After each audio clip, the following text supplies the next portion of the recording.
மகளிரின் பயண சுதந்திரம் அவர்களின் பொருளாதார சுதந்திரத்திற்கும் குடும்பங்களின் முன்னேற்றத்திற்கும் அடித்தளமாக இருக்கிறது.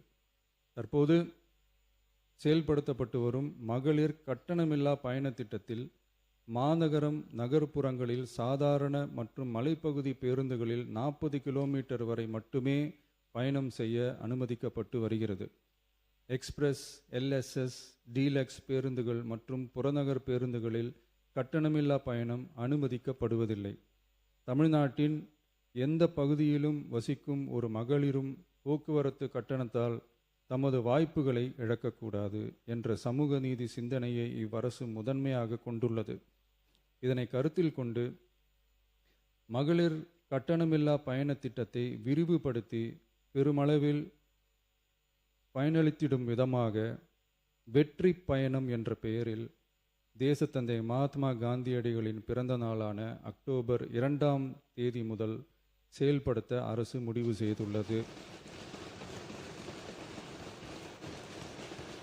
என்பதை இந்த மாமன்றத்தில் மகிழ்ச்சியுடன் அறிவிக்கிறேன். அதன்படி முதல் கட்டமாக மாநகரம் நகரங்களில் சாதாரண பேருந்துகள் மட்டுமின்றி மாநகரம் நகர்பகுதிகளில் இயங்கும் எக்ஸ்பிரஸ், எல்எஸ்எஸ், டீலக்ஸ் அரசு பேருந்துகளிலும் மகளிர் கட்டணமில்லா பயணங்கள் மேற்கொள்ளலாம்.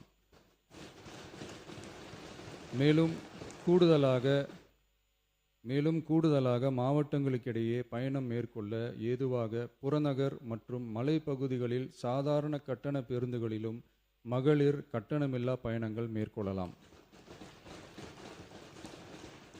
இத்திட்டத்தில் பயன்பெற வருமான உச்சவரம்போ மற்றும் மேற்கொள்ள விரும்பும் பயண எண்ணிக்கையிலேயோ கட்டுப்பாடுகள் இல்லை. வெற்றி பயண திட்டம் இதர சேவைகளிலும் படிப்படியாக விரிவுபடுத்தப்படும். இதன் மூலம் மாநிலம் முழுவதும் மகளிருக்கான எளிதில் அணுகக்கூடிய பொது போக்குவரத்து வசதி பெருமளவில் கிடைக்கும்.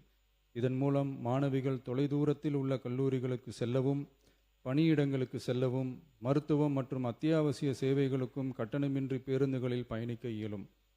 மாண்புமிகு பேரவைத் தலைவர் அவர்களே, வெற்றி பயணம் என்பது கட்டணமில்லா ஒரு பேருந்து பயணம் மட்டுமல்ல, ஒரு மாணவியின் கல்வி, ஒரு தொழிலாளியின் வேலைவாய்ப்பு, ஒரு தாயின் குடும்ப பொறுப்பு, ஒரு தொழில் முனைவோரின் முன்னேற்றம் போன்றவற்றை